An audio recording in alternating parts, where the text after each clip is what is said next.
Our guest this week has sort of two sides to him. Probably more actually, but here are the two I'm referring to. His music is seen on renowned music channels, and when you search SoundCloud and YouTube, you'll find a bunch of results under the name Chanda Mbao. But if you search Chanda Mbao on LinkedIn, no results. However, if you search for Carl Mbao on LinkedIn, Carl being Chanda's other name, you might be confused when you discover that he's a seasoned business leader. He graduated with honors from the University of Miami with a Bachelor of Science in Business Administration. He's a former analyst at Leon, Mayer & Co. and once worked at Goldman Sachs. Having known about Chanda Mbao, the hip-hop artist, since 2013, when I found out about Carl Mbao in 2018, because, like you, I had no clue about that side of him, I was like, what the? Zubs and I caught up with this impressive and down-to-earth brother recently, and perhaps we should also mention that he's fluent in Spanish and Portuguese. It is Key Africans Unlocked, and as usual, we have an interesting person in the house. Before we do that, man, I need to share this story. I'll be real quick with it. So I was flying to Zambia. Just a heads up, bro. There are many stories that come up in this joint. Okay, I'm cool with that. Go. No, man, it was just, I was flying to Zambia a couple of days ago. I'm at the airport, I'm in the queue to board, and this brother, I didn't even notice him, so he calls out to me, he's wearing headphones. He takes the headphones off, Chilu, and I look, I'm like, hey, what's up, bro? And he was listening to Key Africans Unlocked. Are you serious? So he took the headphones off, but what he had been listening to before he spotted me was our previous episodes. So I'm like, damn, yeah. That's really cool. Yeah, just I thought I should just say. So you're in good company, Chanda. You're like, you know. Did you feel a sense of validation? Dude, the whole flight I was just smiling. People like, what's up with this dude? This guy, the smiling. Dude, I'm always weirded out by people who smile randomly on flights. It's really? always random things like someone just smiling for no reason on a flight. Yeah. There's someone who's got their eyes half closed on a flight. on a It's always flight, weird I'm characters. guessing you don't fly first class very much, do you? Why are they always smiling in first class? Everybody be smiling in first class. man. I'd be smiling in first class all the time. No, I'd be frowning in first class, like, all that money. Put his damn seat for sleep. No, here's my theory about first class versus whatever else is. If I'm paying for it, I'd rather spend that money, at the destination doing other stuff. If somebody else is going to pay for me to fly first class, if like speaking engagement or whatever, I'm taking it. But if it's from my pocket, nah. Yeah. Anyway, that was my little story before we introduce the amazing, the famous Chanda Mbao. Man, it's an honor to have you with us, man. You're like a man of many talents. Your hustle is amazing, and so you are a key African. Thank you very much. It's good to have you on the pod. Honestly, my pleasure, and it's an honor to be here amongst great company. So I appreciate Nice to have you, bro. Nice to have you. And welcome to South Africa, of course. Thank you, man. You've been here, though, a few I times. have. Yeah, for sure. Yeah. So this is home for you, basically. No, it's not home away from home. Yeah, it's like, I guess, how can I say this? It's almost like a weekend home. Like a weekend home. Yeah. We know who's flying first class, who's bowling, who's... It's like a country house. But what did you come to do this time around? What's the reason behind your trip? So there was two purposes to my trip, actually. I came for a hotel conference. Basically, I'm a managing partner of an investment company, and we're looking at some hospitality investments. So part of why I came was for this hotel conference to speak with architects and different people, hoteliers, and different people in the hospitality industry. And then I also came to shoot a music video. Okay. No, cool. And success on both fronts. Yeah, absolutely. Excellent. Like so. Yeah. So we want to take it back to who you are as an individual, to why Chanda Mbao is a man who's driven, who's like trying to squeeze, what do we say? We try to squeeze 48 out of a 24-hour day. Trying. Yeah. Haven't found the secret yet, but yeah. But By the way, if you can hear sounds in the background going on, that's because we are out at Conscious. Beautiful vegan spot out in Greenside. They are prepping the beautiful vegan food in the back. So don't be alarmed. Yeah. There's cars in the streets of Greenside. There's some machinery in the background, but it's proper background. Yeah, very much the in the smoothies background. that they're making are smoothies that Zubs and Chanda ordered. What did you guys order? very berry. Oh, okay, yeah. Now I'm on my water. Very. Yeah. All right, man. No, so tell us about you. Like obviously, we know of the you that we're seeing on music videos, and we know of the public persona. But then behind all that, there's a guy who many people do not know, and we don't know whether that's deliberate, whether you try and separate the two, the Chanda Mbao, the artist, and Chanda Mbao, the entrepreneur and stuff. So maybe let's delve into the guy who people might not know of first. Sure. Yeah. Who is Chanda Mbao? Wow. Who is Chanda Mbao? That's such a deep existential question. I don't even know where to start with this one. But I mean, I guess from a tackle it from a timeline perspective. Yeah, exactly. From a kind of chronological perspective for the those who may not know or may not be familiar with me. I mean, I'm obviously Zambian. That's I think perhaps the foremost relevant fact about my identity, because it represents where I was born. So the first thing that happened in my life was being born in Zambia. And after being born in Zambia, when I was about 1 or so, I grew up with my mother, a single parent household, and my mother's an economist. So kind of partly due to her work and different things she had to do, we moved around a little bit when I was younger. So that saw us, brief stints in India, Japan for like shorter periods, but then ended up spending an extended period in the States. That was like 2-3 years on the first stint, and then some time in Jamaica too, which was another like 2-3 years. Then moved back to Zambia, went to primary school and high school there. Then moved away again to Spain for boarding school, and then stayed in the States for a good chunk of time, another 7 years. And in 2014 decided to move back to Zambia for entrepreneurial reasons, I guess, and professional reasons. And today in 2018, I'm sitting here with you, gentlemen. Excellent. But I love how he makes the truncated version go from living in Jamaica, living in the US. Now I'm with you guys. it was all leading up to this. Exactly. Now you can die. All that. Now you can die. I see you knock wood. No, I'm teasing. The very, very blazers are here. So let me just say for a second, we're gonna pause for the very blazers. We don't need to pause. We can have very blazers come in and talk. Thanks, Mutsada guy. See, Mutsada guy. Mutsada guy, by the way, is not just the guy who brings the very blazers. He's obviously out here taking video, consulting on content and creative, part of the Key Africans business partnership. So thanks, bro. Yeah, thank you.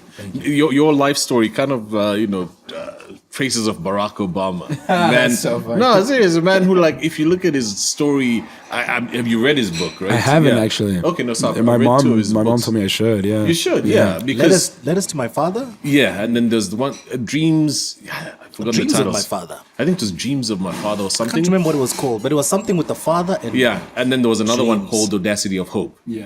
So those are the two. Yeah, but in Dreams of My Father, I think that's what we it stand is. to be Yeah, corrected. that sounds but that's right. Dreams of My Father. Yeah, he talks about his life, and it's similar to yours, where from childhood he was traveling.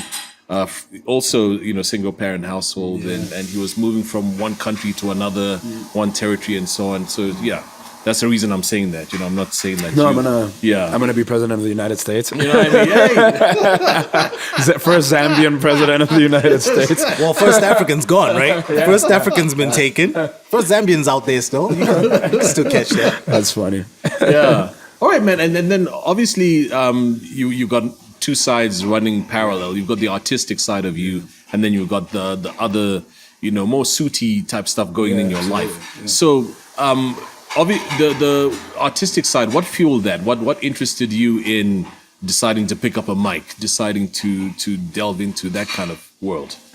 Man, I would say the journey probably started so my first hip hop album, I had to be like, I don't know, I must have been like 7 years old. It was Snoop. First hip hop album you listened to? Yeah. Not released, no. Like, woo, Prodigy. Yeah, right. Yeah. And it was Snoop Dogg, Doggy Style. At 7? Yeah, I have no clue why my mom even let me listen to this. I don't think she knew. That's because your mom understood the cultural relevance and magnitude or she of an saw album like Doggy Style. Or she saw the cartoon cover and thought, oh, this must be some harmless, like... Or that. Exactly. Or that. There's that. Dude, I would have loved for Doggy Style have been the first hip hop album I've ever heard. Really? Yeah, I would have loved for Dude, that. I mean, look, I the first hip hop album, yeah. I think, I can't remember what it was exactly, but it was in the era of like a EPMD. Yeah, Beastie Boys. It was Beastie even before that.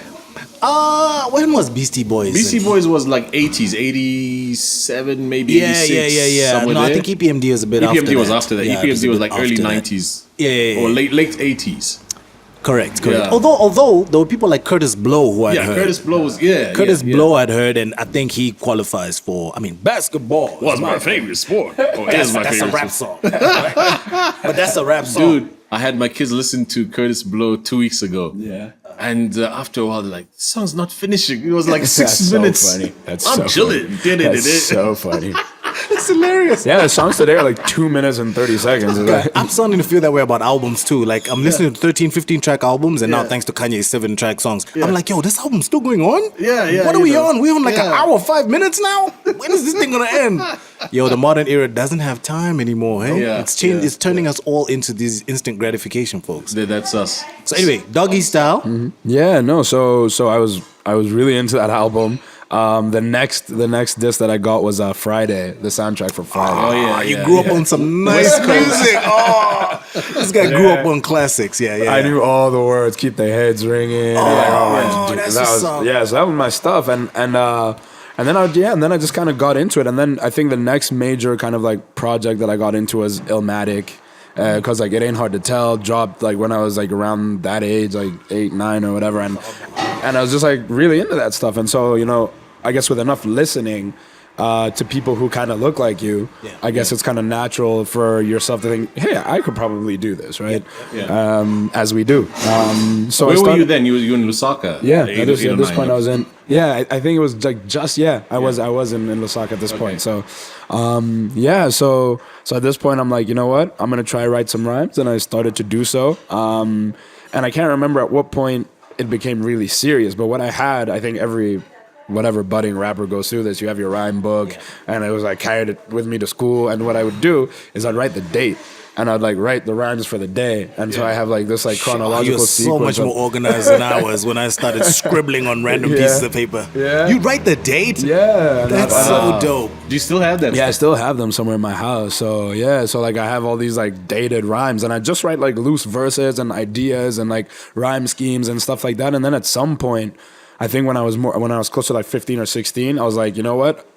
I guess sadly, I stopped the kind of rhyme book thing, and I said, you know what? I need to have like a product I have to show myself for this, and so I only started writing songs then. So I turned it into, okay, I need like a product, and so what I did is I would initially what I'd do is I'd do little freestyles over like instrumentals on those, remember those old little white PC mics? I just use just use one of those, play the instrumental through speakers, and I'd make these like freestyle things, and I'd save them down, and that was like my first way of documenting. Incredible. And then it got more serious when I was like, I guess 15, 16 or whatever, and got Fruity Loops for the first time. That's when then the game changed. Exactly. Then the game changed. Exactly. And so so that was, I guess, kind of the journey. So you started making your own music on Fruity, or just doing vocals? No. I was making beats, and then recording in what I think what was then called Cool Edit. Exactly. So I do my vocals in Cool Edit, make the beats in Fruity Loops, and I dropped my first like little like singles in high school, and would like try and get kids to like download them and put them on CDs. What I'm finding fascinating here, and this is from the angle that I know we're going to talk about the entrepreneurial stuff, but from a perspective of 3 people being on a table who've had music in their lives and recorded music.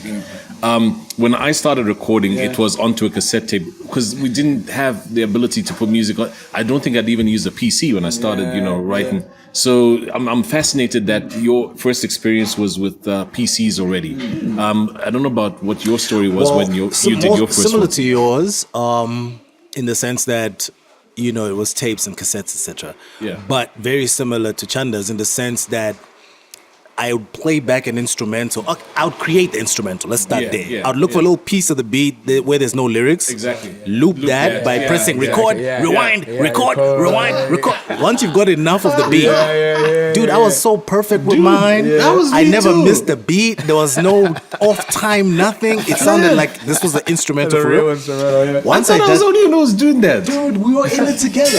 Anyway, once I'd done that, I would play back that instrumental I created on the speaker of like my dad's like stereo sound system at home, right?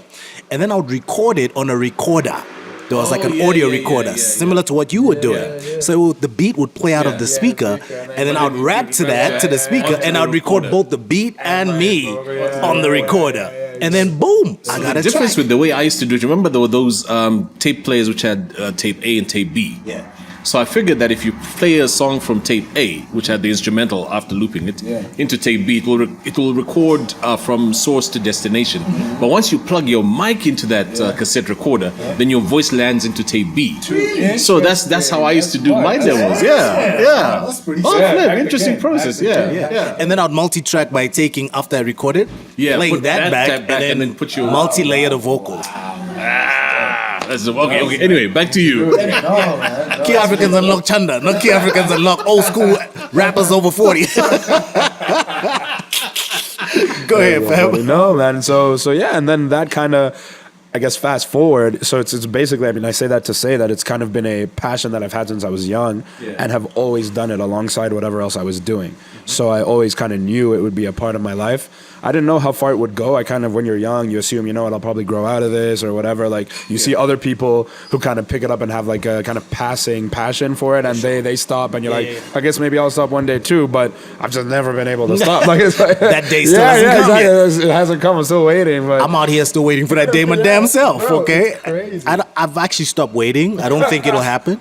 I keep telling Chilo, I was like, I don't even remember if you remember this conversation where I was like, you can't retire from this thing, bro.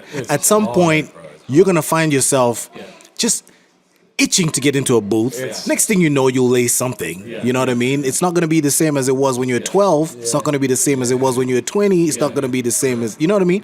But it'll still be in you. And that's what fulfills you. That's what kind of allows you to stay alive, because it's a part of your creative DNA. You have to let it out, you know, because if songs get trapped in your head, then they start rotting, you know what I mean? And they start rotting with your soul. It's like constipation. And, you know what I mean? Yeah. Well, that's a crap analogy. You gotta let it out. You can't just let it fester inside you. Okay, anyway, back to... So the music still continues, exactly. in spite of the fact that you keep thinking, this is going to fall away one day, and it doesn't fall away. It doesn't. And I guess to take that story, I guess to its... I guess to today, I mean, my first dalliance with kind of music at a commercial level was in 2012. So I was in college at the time, in Miami, where I lived for a very long time, and I a friend of mine actually from Zambia, who shout out to him, my boy Wamia Tembo. He's been one of my boys like since day one, like working on music. He's a very talented producer who now is actually producing for some record labels in Switzerland and France. Funny because we used to be big into the hip hop thing together, and he kind of like, I guess, transitioned genres. But yeah, he sent me this beat, and I really, really loved the beat. And I got this concept for it. I called it Runway Girlfriend. It was basically like an inside joke between me and my girlfriend at the time, because wherever we'd go, we'd get like weird attention, and people would ask me if she was a model. So I kind of took that concept and like put it in a song. You know, it was like a dedication to her or whatever. And I was kind of messing around and like saying all this like some cheesy stuff and whatever to her, and only stuff that she'd understand. But the girls in college really liked the song. Wow. So it was crazy. Like it was my first music video, and like, so crazy thing. Like the guy who did the music video for this is now like he produces really like well-known documentaries. There's a series called The Field, which was you guys should check it out. Which was like pushed by World Star Hip Hop and stuff.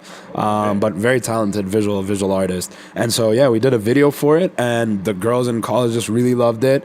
And off the back of that, I was able to like do events and like do shows at like the well-known places in Miami. The biggest of which is a place called Bardo, where guys from Wu-Tang Clan, like RZA, all those guys have performed there. And just kind of off the strength of the buzz I created in the college crowd with this single, that was like my first kind of experience with like, I guess, music in the real world, right? It goes from just documenting your thoughts in a book to kind of documenting your words with a PC and a microphone to creating an actual song that's a registered piece of intellectual property that you are actually selling actively to the world, right? So that happened. And then the next year, 2013, I put together a mixtape called Desiderata, which, I don't know if you guys have read Desiderata. It's just like a short piece of like prose that was found in a church in like 1964, written by a gentleman called Max Ehrmann. And it's I think some very beautiful words, which basically encourage seizing the day but not losing perspective in life.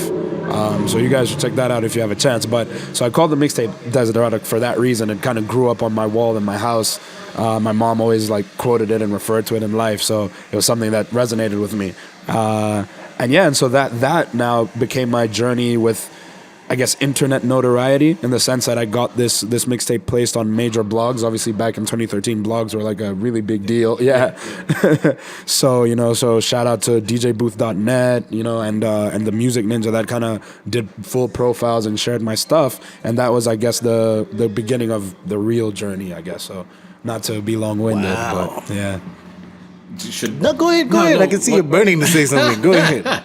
No, what's fascinating is that you've got all that stuff going, and it's one of those situations whereby if you've got like albums and music, and that's where you're concentrating, and at the same time you've got your studies going and your career in that respect as well. You're working on both. Yeah. One eventually should suffer, but in your case that hasn't been the case, because we checked out your grades. Yeah, this guy is graduating honors, and all that stuff. Yeah, honors in economics. And some kind of information systems thing? So I did economics. I did double major, double minor. Economics and international studies, they call it at my university, but most people call it international relations. That's what international relations. Exactly, Okay. So IR and econ, and then I actually majored in that in my economics degree. Yeah, international relations. Awesome. Yeah, so that's what I did, and then minors in math and foreign languages. So how did you manage to then get the balance right? Because there might be a lesson for somebody. I never feel like I'm managing. That's really the truth of it. It doesn't feel like I'm managing, but it's just a question of I can't. I don't know. I just tend to be a very active person, and I don't really like to sit on my time. So I'm just kind of always going. That's kind of, there's really no answer, no secret. I don't feel like I'm on top of stuff. I feel like there's a lot of things that slip through the cracks, but you just try your best, And I think like it's a weird thing. It's like a weird cycle in life where if you're really, really strong with how you visualize things, like I have like these long-term plans that I think about all the time. So all the small things I'm doing are kind of like culminating. Yeah, exactly. And so it's almost like, I don't know, it's not even that much of hard work because it's all part of the plan. So do you want to maybe condense some of the business plans in a couple of sentences? Just what are some of these long-term goals? Business plans? So not necessarily business plan, because talking to a guy like you, you're gonna roll out a real business plan.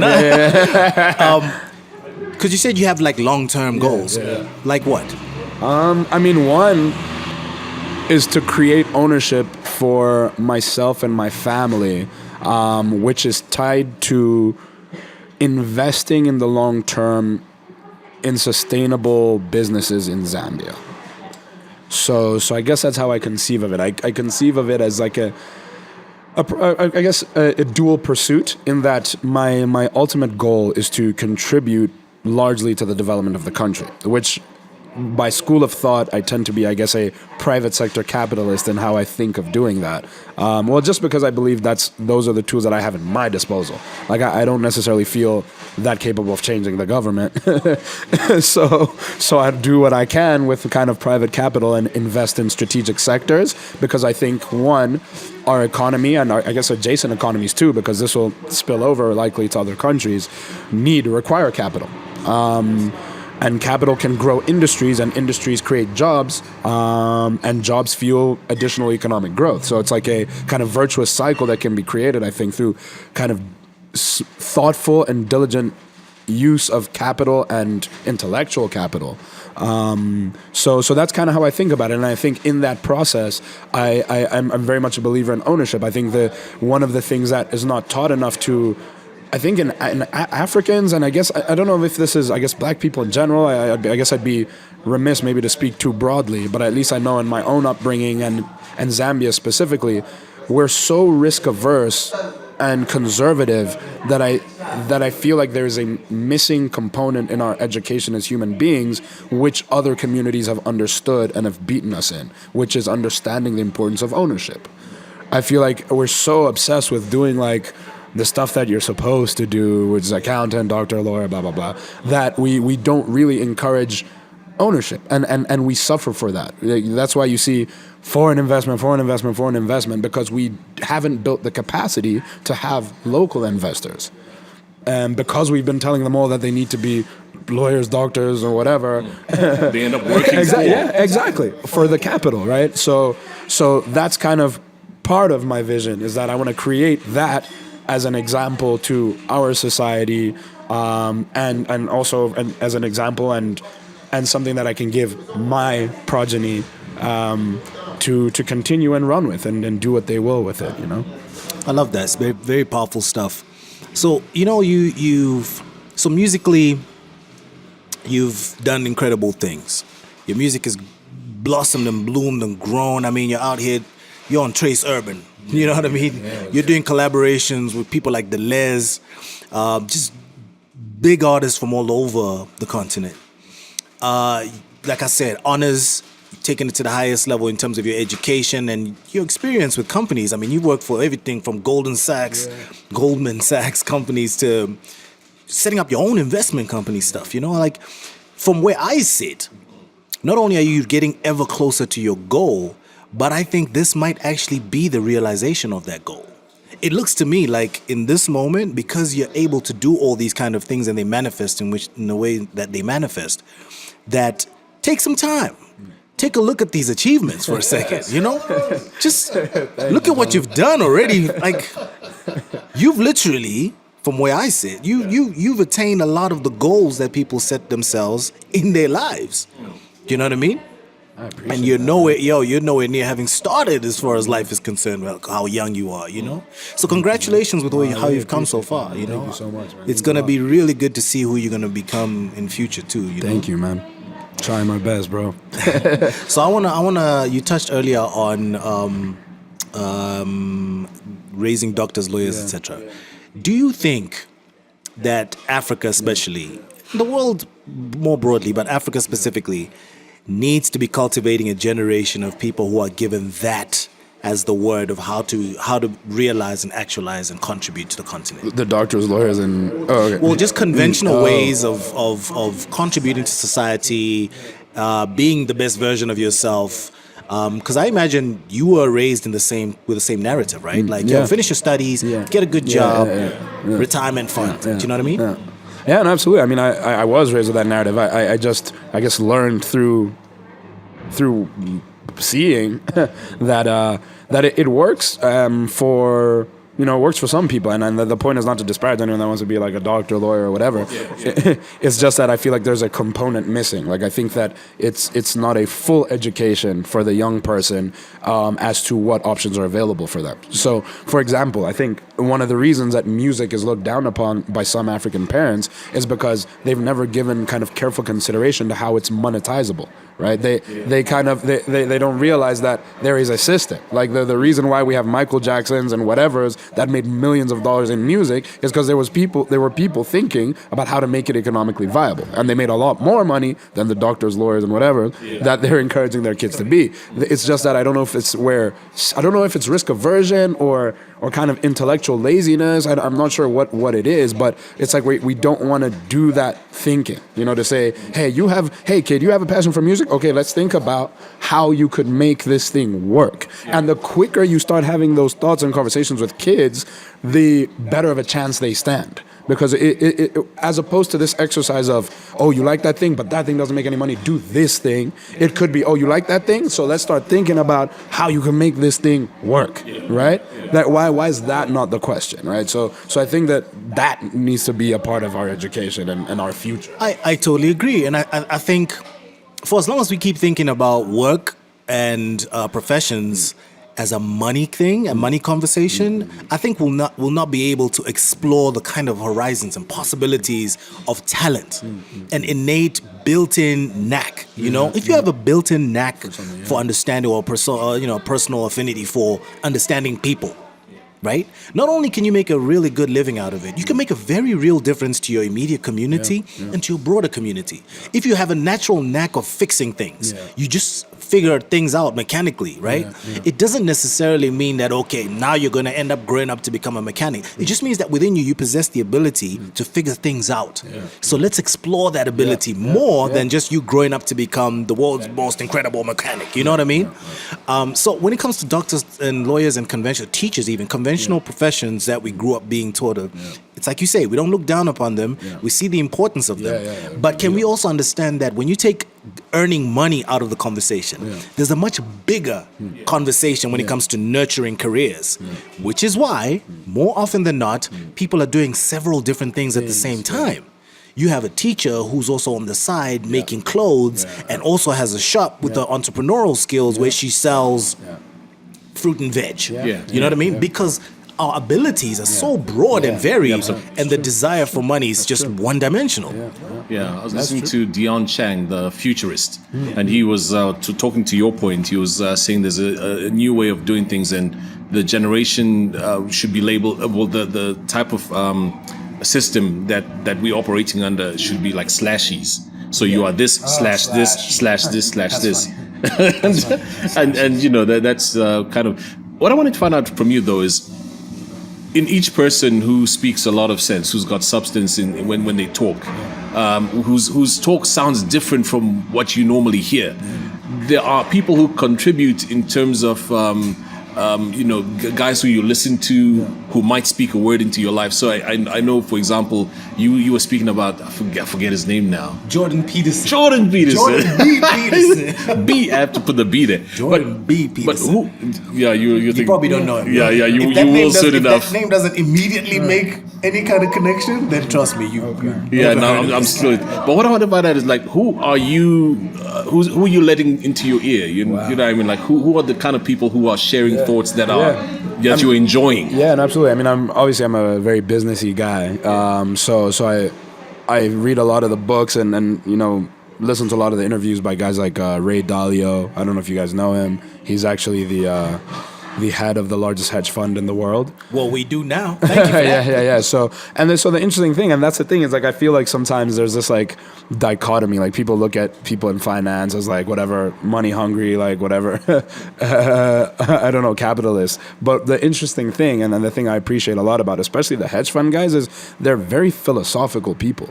Like a lot of these things, a lot of the kind of investment strategies that they've come up with are actually rooted in philosophy. So like George Soros actually wrote like a treatise in philosophy and toyed with the idea of being a philosopher prior to being a hedge fund manager. People think of him as this guy who like broke the Bank of England with all this ton of money and is like this uber capitalist greedy dude, but he's actually got like a lot of substance rooted in what he's whatever trying to do.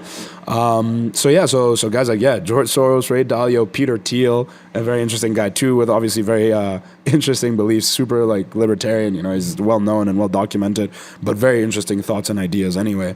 And any African, because contextually also, I mean, you've got this big drive about not only Zambia, about the continent. So are there any other? Wow, let me think about this. So Zab's last letter. Who's extremely unphilosophical with his... But dude, no, listen, your albums are like, thought-provoking, pressure on, No. Anyway. Yeah, no, I mean, let me think about this. So I was one of the most poignant books that I ever read. This is actually, so my last mixtape is called The Patriot, right? Mm-hmm. Yeah. Oh yeah, you're very continental with that one. Yeah. You're mad pro-Africa with that mixtape. And so the root of that is actually a book written by Ngugi wa Thiong'o. I'm not sure if you guys are familiar with Ngugi wa Thiong'o, but a book that I read actually when I was headed off to high school in Spain, or rather in high school in Spain. It's called Decolonizing the Mind. And it was a very, I guess, some people, like conventional scholars, would term his school of thought as a form of linguistic determinism, which is basically, I don't think he would accept that classification. But what I say that to say that scholars or conventional scholars talk about that as the school of thought that says how language affects how human beings view the world and the importance of language. So he's talking in this book about mostly in its case studies in theater in the kind of immediate environment of Kenya where he's from, right? And he's Gikuyu. And so he was talking about or making a case for doing more theater in Gikuyu as a way to decolonize the mind of the Kenyans, basically, or the people in his kind of cultural context. And the whole point was basically this idea of kind of psychological shackles that we need to kind of get rid of. And so that for me was very, very powerful. And so, it influenced a lot that I've ended up doing. Actually, it was after reading that book that I decided to go by the name Chanda Mbao, I was going to get to that, yeah. Yeah, like I used to just be my initials.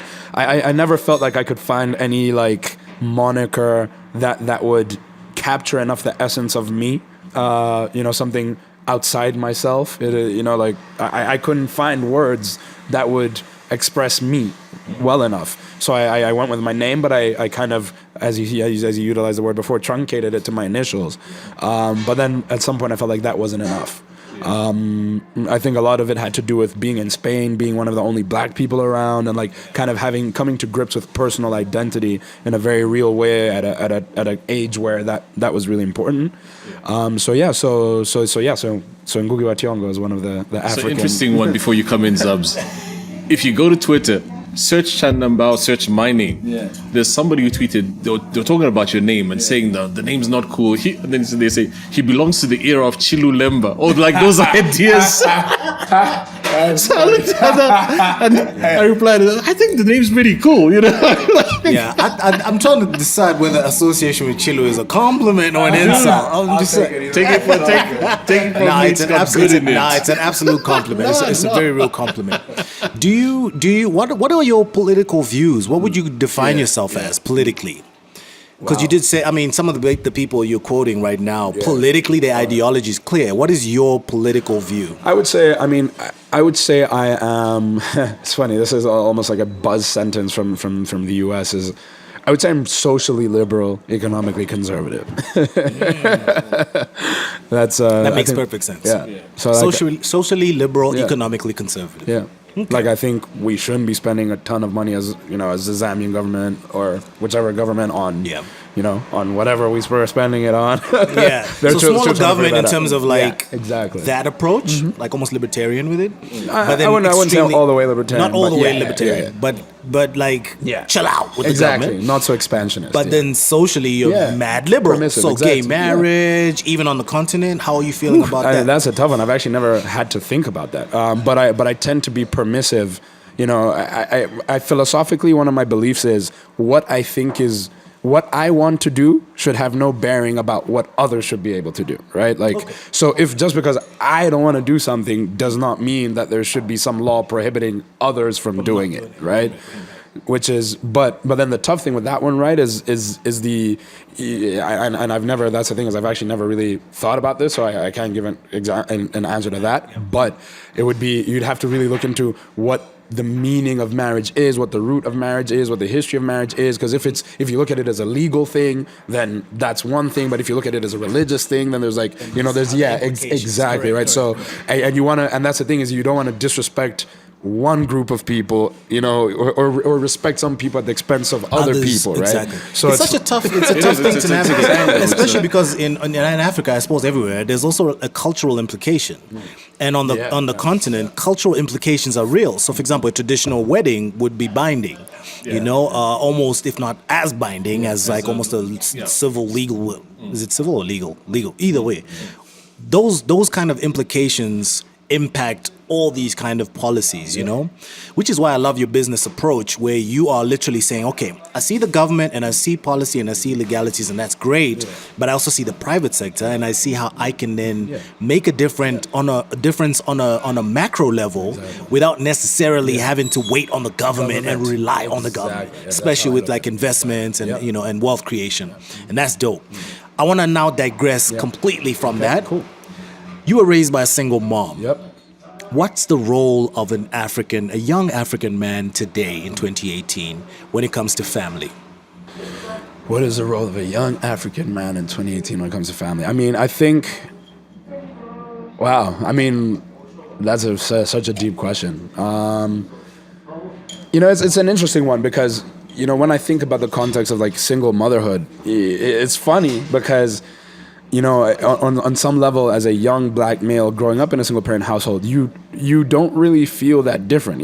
I mean, like, at least from maybe it's a media perspective thing, right? Because I think a lot of the media we consumed growing up was, you know, from the U.S., right, where single mothers are in the black community, or it's like it's not an atypical thing, right? So it's something that I never felt out of place for. You know, I never thought it was odd. And what's funny though, or interesting, is I understand very much the historical context to why it's prevalent in the U.S., but I've never thought about it in Africa, and I don't know if it's prevalent actually in Africa. I don't know if I'm an anomaly in the African context. But having said that, I definitely think that as the young African man today, I'm very focused on, you know, creating a sustainable family unit, you know? And I think that for me, I believe very much in accountability and responsibility.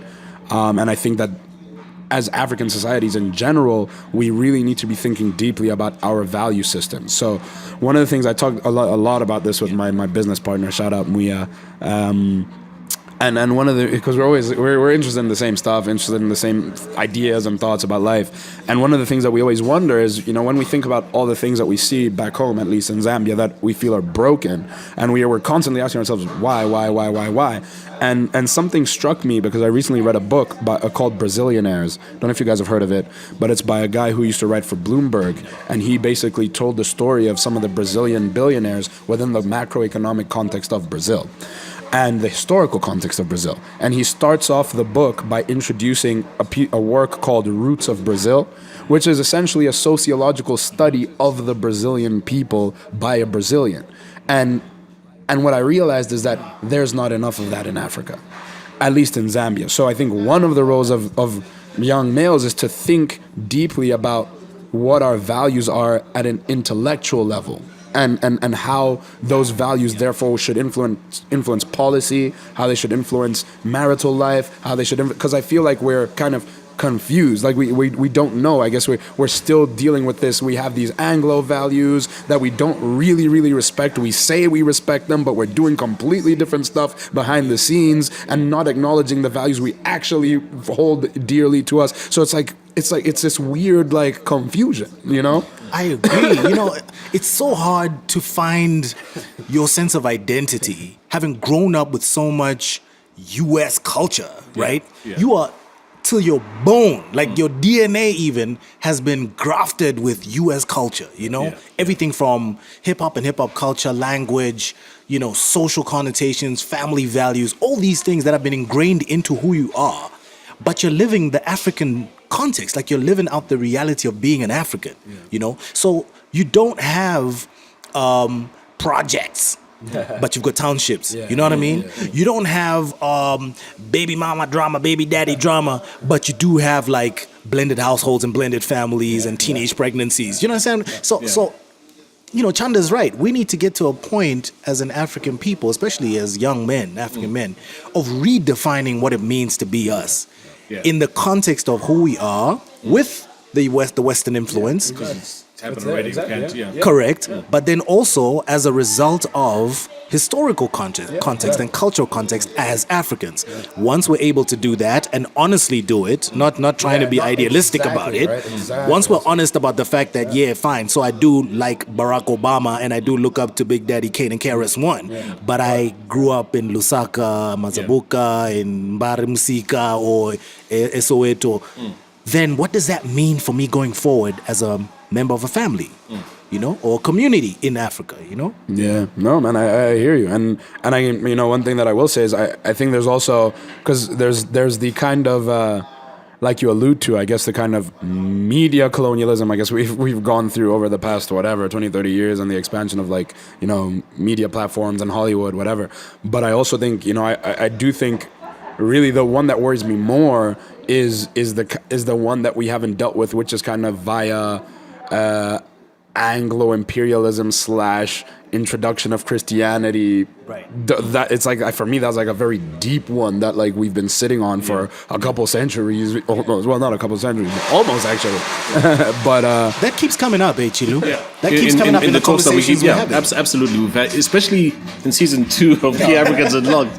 Yeah, it keeps coming. I think we should deal with it like on a full episode and I really do. unlock that. Because, I think what we need to do is we need to find some sort of modern contemporary African thinkers in the space, That's what we need. in the religious space and in the cultural space, who can actually engage some of these difficult conversations, like hands-on, bravely. No, the one thing, I mean, obviously you're championing you know, the business world and entrepreneurship, but there's this line of thought in Africa that if you want to make change that lasts, you have to get political. And does that cross your mind, or are you gonna stay in your lane? I've always felt like politics. I mean, and it's funny how your childhood and your childhood trauma is like leave these marks on you. But when I was younger, I lost a family member to politics, and and so it's something I've just never had a taste for, and I've always said, you know what, like, I'm gonna do what I can do within the realm of the private sector,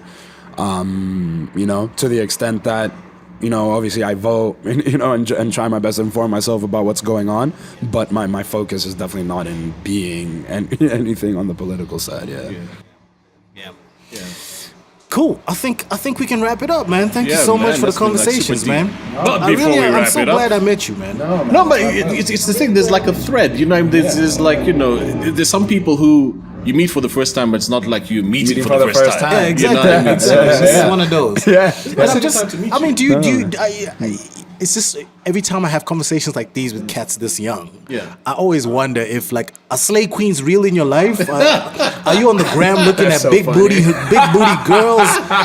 Because I'm assuming I can't have conversations like you because you're too busy looking at big booty girls. It's so funny. You know, I stopped that. I'm in a committed situation now. So I mean, look, shout out to guys of all ages checking for slay queens and big booty girls on the gram.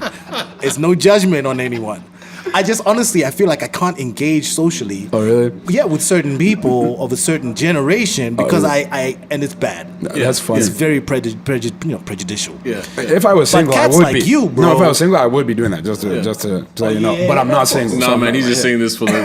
Nah, man. We've been listening to you for an hour.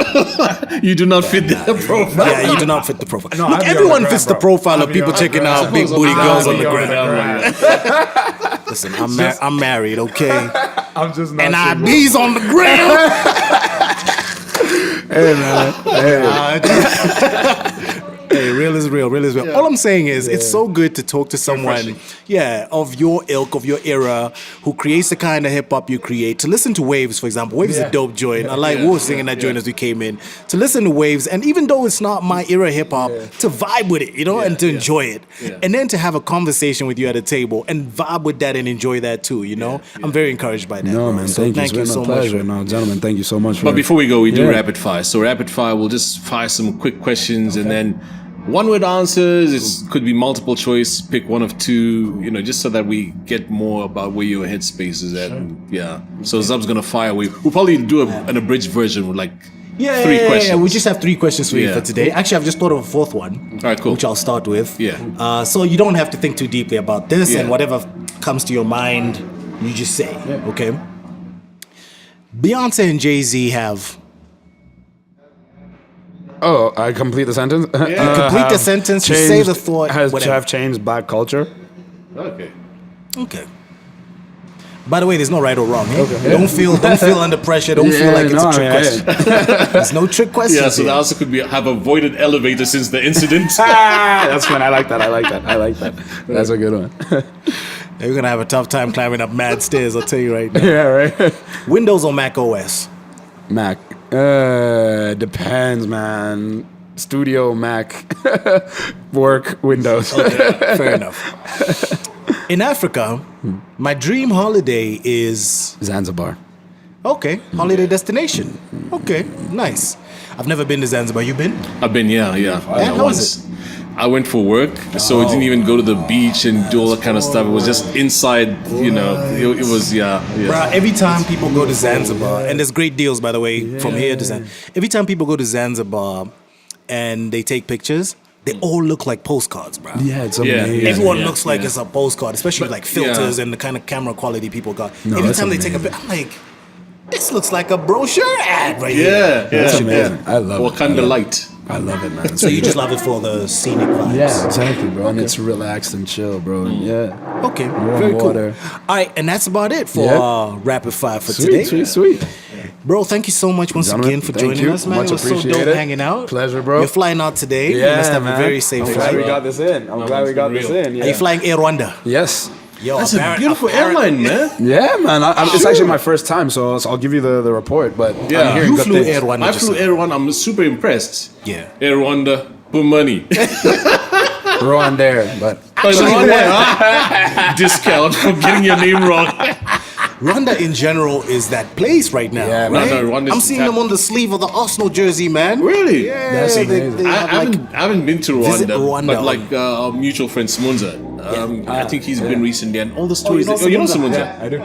I think everyone who comes on the pod, we should ask them. You know Simunza? they probably Yeah, all yeah, say yes. yeah. I know Simunza. But yeah, no, it's. I'm hearing amazing things, and if the airline is anything to go by, no man, so it was a Boeing 330 or something. You know, yeah. No, I mean, Airbus, yeah. big shout out to it's an interesting thing because now we unlock this topic of African politics, right? Yeah.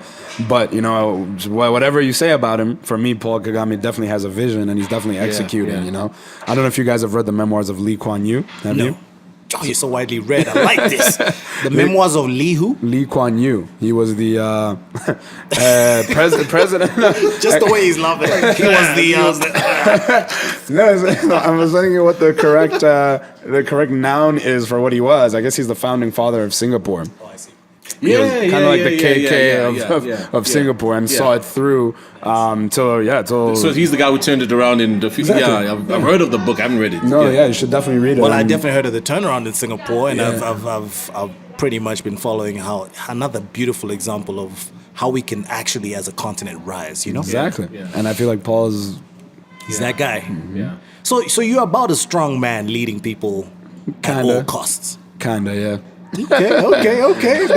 That's a whole pod waiting to happen. Before we wrap, man, I know Chanda Mbao, she was a pilot and listening to this. I think I said Boeing A3. It's an Airbus. Oh, Airbus, yeah, man. Woo! Sorry, Captain. Sorry, You're getting all the brands Yeah, mixed man, up, man. I could feel the tweets Coming at you coming right at me. So just They don't clarify.